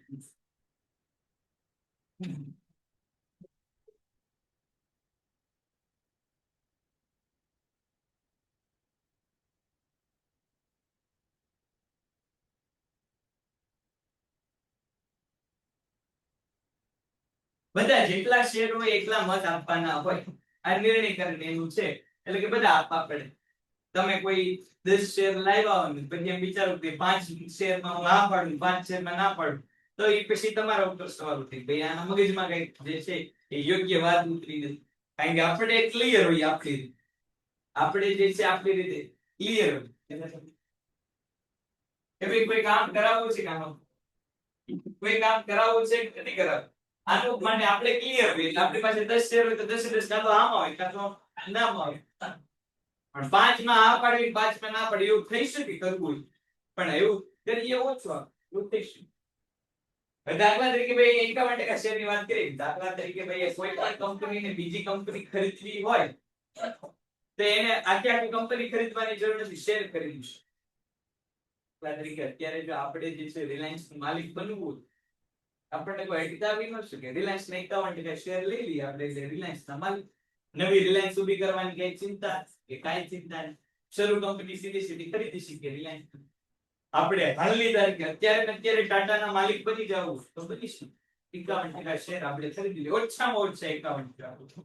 50% તમે ખરીદ્યો ને તો તમે બરાબર થયું. એટલે કોઈ પ્રસ્તાવ તમને ગમતો હોય તમે 50% મત આપો, કોઈ પ્રસ્તાવ બીજા ન ગમતો હોય એ 50% મત આપે, તો પાછો નિર્ણય કેવો રહે? એ નિર્ણય સ્થગિત થઈ જાય. એ 51% એટલે છે એક મત કેવો છે? ઈ જ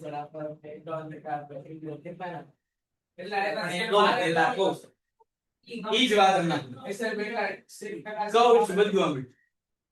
પણ જો 51% નો આંકડો આપણને એમ થાય ઓહો, એટલે રિલાયન્સ મળે છે, ટાટા મળે છે, હાલો ખરીદવા જઈએ. પણ એમ કે 51% ખરીદાય છે? 51% શેર જે છે તમે જો કે એક શેર નો અત્યારે આમ રિલાયન્સ નો ભાવ જો, રિલાયન્સ કંપની, મૂળ રિલાયન્સ કંપની ની વાત કરું કે અત્યારે એક રિલાયન્સ કંપનીના શેરનો ભાવ જો તો એ તમે આમ ગણો તો 5 થી 6000 જેવો એક રિલાયન્સના શેરનો ભાવ. આવા લગભગ અત્યાર સુધીમાં રિલાયન્સના 10 લાખ જેટલા શેર છે. 10 લાખ રૂપિયાની 10 લાખ સંખ્યા, 10 લાખ જેટલા શેર છે. એટલે તમારે જો રિલાયન્સનું માલિક બનવું, અહીં ઓન એન એવરેજ 10 લાખ કહું છું, તો તમારે 5 લાખની એક શેર ખરીદવું, એક શેર 5000 રૂપિયા, એવો તમારે 5 લાખ અને એક શેર ખરીદવા, તો તમે જે છે આવો નિર્ણયકરણમાં ફેરફાર કરી શકો. પણ હવે એની માટે પાછા પૈસા કેવા જોઈએ? બધા ક્લાસમાં એ વાત ઈ છે કે ભાઈ આવો મુદ્દો આપણને તમને ને મને ખબર છે તો હું મૂળ કંપનીના માલિકને ખબર નહીં હોય એને ખબર. એટલે તમે જો રિલાયન્સ કંપનીના 65% શેર એકલા કોની પાસે છે તો કે મુકેશ અંબાણી પાસે. એટલે રિલાયન્સ કંપનીમાં મુકેશ અંબાણી ધારે ઈ જ શું કામ કે 65% શેર એની પાસે. એટલે રિલાયન્સ કદાચ ભાઈ 100 શેર બહાર પાડ્યો તો મને 65 શેર કોણે કરી દીધા તો કે રિલાયન્સ જ કરી મુકેશ અંબાણી જ કરી. એટલે મુકેશ અંબાણી કે એમ જ રિલાયન્સ માં છે. શું કામ તો કે સૌથી વધારે મત આપવાની તાકાત કોની પાસે મુકેશ કંપનીઓ વિચાર એટલા માટે 51% નો જે છે એ આંકડો અહીંયા આપેલો છે. રાજ્ય જેમ કેટલાક ઉદ્યોગોની માલિકી ધરાવે છે તેમ કેટલાક ક્ષેત્રો પર અંકુશ ધરાવે છે. ખાસ તો જાહેર સેવાના ક્ષેત્રો જ્યાં ખાનગી રોકાણકારોના પ્રવેશની બંધી હતી. ખાનગીકરણની પ્રક્રિયાના બીજા અગત્યના મુદ્દામાં એ રાજ્ય હસ્તકના જાહેર ક્ષેત્રના કામ કરવાની છૂટ આપવામાં આવી. જાહેર ક્ષેત્રના કામ એટલે રોડ રસ્તા બનાવવા, પુલ બનાવવા, બાગ બગીચા બનાવવા, જાહેર સરકારી ઇમારતો બનાવી, આવાસ યોજના બનાવી, આ બધા ક્ષેત્રો જે પેલા કામ કોણ કરતું તો કે સરકારી ઉદ્યોગો કામ કરતા. આ બધું કામ જે છે હવે ના કરી શકે તો કે ખાનગી વ્યક્તિઓ કરી. દાખલા તરીકે બેન્કિંગ છે, શિક્ષણ છે, સંદેશા વ્યવહાર, વાહન વ્યવહાર જો અહીંયા ઉદાહરણ આપેલું. અત્યાર સુધી બેન્કિંગ માં જો તો તમે ભાઈ BOI છે કે પછી SBI છે, PNB છે એ બેંકો હતી. પણ અત્યારે હવે તમને HDFC, કોટક, ICICI એ બેંકો જોવા મળે. શિક્ષણ અત્યાર સુધી સરકારી શાળાઓ હતી હવે પ્રાઇવેટ શાળાઓ જોવા મળે. સંદેશા વ્યવહાર, વાહન વ્યવહાર હમણાં આપણે વાત કરી રેલવે સિવાય તમે જો વિકલ્પ બધા મળી ગઈ કે ભાઈ ભાવનગર થી અમદાવાદ જવું હોય પેલા ખાલી ST નો વિકલ્પ જ હતો પણ હવે ST સિવાય ઘણી બધી બસો ભાવનગર થી અમદાવાદ ચાલી ગઈ. સંદેશા વ્યવહારમાં હવે તમે જો કે લોટ્સ ઓફ કંપનીના સેન્ટર આવી. ચાર ટપાલમાં તમે જો કે ઘણા કુરિયર વાળા આવી ગયા. તો આ બધું જાહેર ક્ષેત્રમાંથી ખાનગી ક્ષેત્ર તરફ આગળ છે. આઝાદી બાદના શરૂઆતના વર્ષોમાં ભારતમાં જાહેર ક્ષેત્રનું વિસ્તરણ થતું હતું. 31મી માર્ચ 1951 માં ભારત રાજ્ય હસ્તકના 5 ઉદ્યોગો હતા. 1990 માં વધીને 233 ઉદ્યોગો થયા. 2010 માં જે છે 217 અને 2015 માં 300 જેટલા ઉદ્યોગો સરકારની માલિકીના હતા. જેમાં જૂના ઉદ્યોગોનું વિમૂડી રોકાણ શરૂ એટલે સરકારે નવા ઉદ્યોગો સ્થાપ્યા સાથે સાથે જૂના ઉદ્યોગો શું કર્યા તો કે ભાઈ વિદેશી વ્યક્તિઓને વેચી. તો આમ જો આ તો સરકારની ભૂલ કહેવાય ને. શું કહેવું ઉદ્યોગો સરકાર સ્થાપે પછી વેચી કોને દેતા તો કે ભાઈ ખાનગી વ્યક્તિ. તો એના બદલે સરકાર ઉદ્યોગ સ્થાપિત ન તો કેવી શાંતિ હોતી. તો આ વિમૂડીકરણ જેવા પ્રશ્ન કેવા તારું શું કેવું ખોટું આવું બધું કામ થાય છે કેમ ખોટું થાય છે કેમ તારું શું કેવું આવું કઈ કરાય કઈ મગજમારી આવી કરે. હવે સરકારે ઉદ્યોગ શરૂ કરીને ખાનગી વ્યક્તિને વેચવા હતા તો સરકારે શરૂ જ નહોતા કરવા ઉદ્યોગ.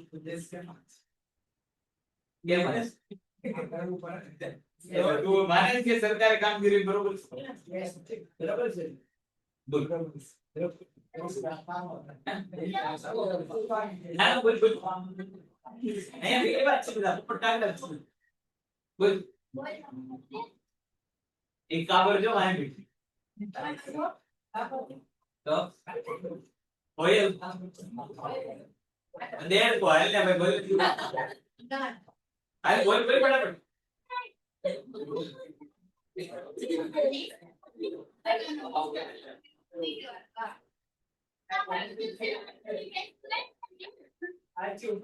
આમ બોલવા દે ને હું બોલ ગઈ કઈ ખબર જ ન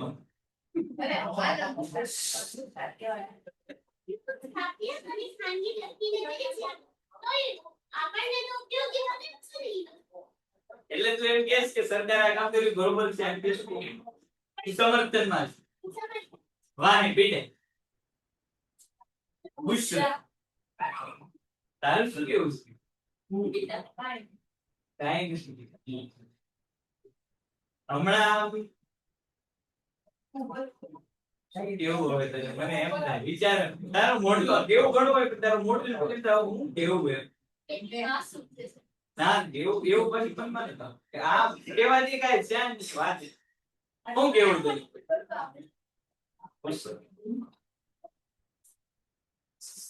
લાજ કાઢ નાખતે ક્યારનો જો એમ બેઠો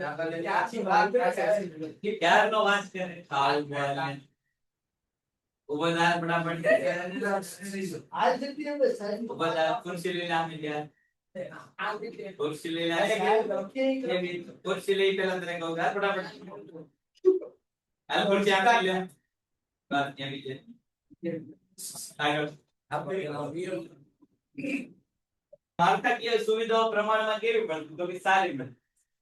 જ્યાં ઉદ્યોગ ધંધા જે છે એને વેચાણ માટેનું બજાર કેવું મળતું તો કે સારું મળતું. શહેરી વિસ્તારોમાં ઉદ્યોગો કેવા સ્થપાતા તો કે વધારે. પરિણામે ગ્રામીણ ક્ષેત્રના ઉદ્યોગો કેવા રહ્યા તો કે જે છે નબળા. આવું ન થાય, ગ્રામીણ ક્ષેત્રનો પૂરતો વિકાસ થાય, પરિણામે સરકારે શું કર્યું તો કે સરકારે જે છે પોતે ગ્રામીણ ક્ષેત્રમાં ઉદ્યોગો સ્થાપતા, એમનું સંચાલન કરતા અને ઉદ્યોગોને જે છે એ એક મહત્તમ સપાટી સુધી લઈ જતા. ત્યાંથી પછી કોને વેચી દેતા? આનાથી બે લાભ થાય. કયા બે લાભ થાય તો કે પહેલા તો કે જે ક્ષેત્રમાં ઉદ્યોગો નહોતા ત્યાં ઉદ્યોગો આવે. બીજું તો કે સરકારને જે છે એ પૈસા મળે. તો આવા બે પ્રકારના લાભ અહીંયા કરવામાં આવે. ઈ જ મુદ્દો અહીંયા આપણને કીધેલો છે વિમૂડીકરણ. જાહેર ક્ષેત્ર માટે અનામત રાખવામાં આવેલ ક્ષેત્ર ખાનગી મૂડીરોકાણ માટે ખુલ્લા મૂકવામાં આવ્યા. હાલમાં અણુ ઉર્જા માટેના નિયંત્રણ સાધનો તથા રેલવે એ રાજ્ય સ્તરના નિયંત્રણમાં છે. ત્રીજો મુદ્દો વૈશ્વિકીકરણ. મહત્વનો મુદ્દો છે. થશે તો એ બસ હવે બંદર જોઈ આપણે બંદર જ ગણી જાવ લેક્ચર ચલાવ. કાલે તું કેસ એટલે કાલે 15 રૂપિયા હતો ને પણ તે કીધું એટલે કાલે ખાલી બંદર હતી કાલે સ્ટેટ ઓફ એનર્જી આજે કોણ હોય આજે એસપીજીસી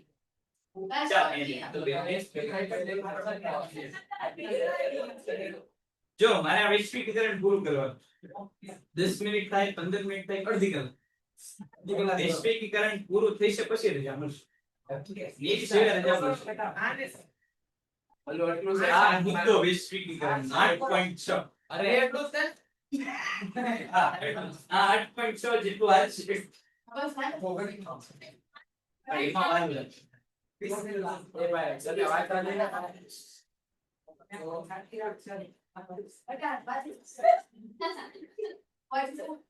વૈશ્વિકીકરણ કોની કહેવાય ઇંગ્લિશ કહેવાય ગ્લોબલાઇઝેશન ઇંગ્લિશ. વૈશ્વિકીકરણ એટલે શું તો કે અગાઉ શરૂઆતમાં જ આપણે વાત કરી કે વૈશ્વિકીકરણ એટલે શું તો કે ભાઈ દેશના અર્થતંત્રને વિદેશના અર્થતંત્રની વધુને વધુ નજીક લઈ જવું. દેશના અર્થતંત્રને વિશ્વના અર્થતંત્રની વધુને વધુ નજીક લઈ જવું એટલે વૈશ્વિક. હવે જો આ વૈશ્વિકીકરણથી ઘણા લાભ થાય ઘણી મર્યાદા. વૈશ્વિકીકરણથી લાભ શું મળે તો કે એક તો વૈશ્વિકીકરણ થાય એટલે કે દેશનું અર્થતંત્ર કેવું થઈ જાય તો ખુલ્લું. એટલે વિદેશી વ્યક્તિઓ દેશમાં આવીને કામ કેવા કરી શકે તો કે સરળતાથી કામ કરી શકે. બીજો દેશને લાભ શું મળે તો કે વિશ્વની ટેકનોલોજી જે વિશ્વમાં વપરાતી એવી ટેકનોલોજી દેશમાં આવે એટલે દેશના લોકોને લાભ. પછી લાભ શું થાય તો કે ભાઈ વિદેશના ઉદ્યોગો આવશે સાથે સાથે રોજગારી લાવશે. પછી લાભ શું થશે તો કે ભાઈ વિદેશી વસ્તુઓ દેશમાં આવશે એટલે કે દેશના લોકોને વિકલ્પો વધારે મળશે. ઓપ્શન દેશના લોકો પાસે કેવા થશે. પછી લાભ શું થશે તો કે ભાઈ વિદેશી કંપનીઓ સામે ટકી રહેવા માટે દેશના ઉદ્યોગો કેવું કામ કરશે તો કે વધારે ગુણવત્તા વાળું કામ કરશે. વધુમાં વધુ સારી રીતે જે છે પોતે કામ કરવાનો પ્રયત્ન. એના કારણે જે છે દેશી વસ્તુઓ જે છે પ્રમાણમાં કેવી રીતે જશે ગુણવત્તા સંપન્ન. આ પરિણામે શું થશે કે દેશના જે લોકોને પોતાની વસ્તુ લેવી આ માટે પરિણામે જે છે એ સારામાં સારી વસ્તુ. દાખલા તરીકે ઝોપ આપણે બધા નામ સાંભળીએ કે વિદેશી દૂર કરી દેશી અપનાવ. બધી મોટા ભાગે આપણે ટેક ઇન્ડસ્ટ્રી જે છે ટેકનોલોજીની બાબતમાં છે તો ટેકનોલોજીની બાબતમાં મોટે ભાગે આપણે વિદેશ ઉપર કેવા છે તો કે વધારે નિર્ભર છે. આપણને એવું થાય કે ભાઈ વિદેશી વસ્તુ મૂકી તો દેવી પણ અલ્ટરનેટિવ ઉપયોગ શું, આપણી પાસે વિકલ્પ શું. વિકલ્પ જે છે એ પાછળ ગુણવત્તા સંબંધિત. દાખલા તરીકે વચમાં તમને ખ્યાલ હોય કે ભાઈ WhatsApp ના બદલામાં હાઇપ કરીને એક એપ્લિકેશન આવતું જેમાં ભારતીય ભાગીદારી હતી. આ એપ્લિકેશન પણ કેવી હતી તો કે ભાઈ સંચારની WhatsApp જેવી હતી પણ બહુ જે છે એ એડવાન્સ ફીચર વાળી હતી. દાખલા તરીકે અત્યારે તમે ટેલિગ્રામ જો ટેલિગ્રામ સર્વશ્રેષ્ઠ જે છે એપ્લિકેશન છે. તમને ગૂગલ એટલે ગૂગલ ઉપર પટ્ટી વાળો આવે એ ગૂગલ ક્રોમ WhatsApp અને જેટલી ઓપન એક્સેસ લિંક છે એટલે કે જ્યાંથી તમને માહિતી મેળવવી હોય વસ્તુ મેળવવી આ બધી વસ્તુ તમારે અલગ અલગ જગ્યાએ ગોતવા જવું પડે. આ બધી જ વસ્તુ તમને એક જ ટેલિગ્રામ પર મળે. ટેલિગ્રામમાં જે છે તમને બધી પુસ્તકના અંદર બોટ, એમાં અહીંયા કેમ આપણે વોટ્સએપમાં ચેટ કહીએ એમ ટેલિગ્રામમાં બોટ કહેવાય.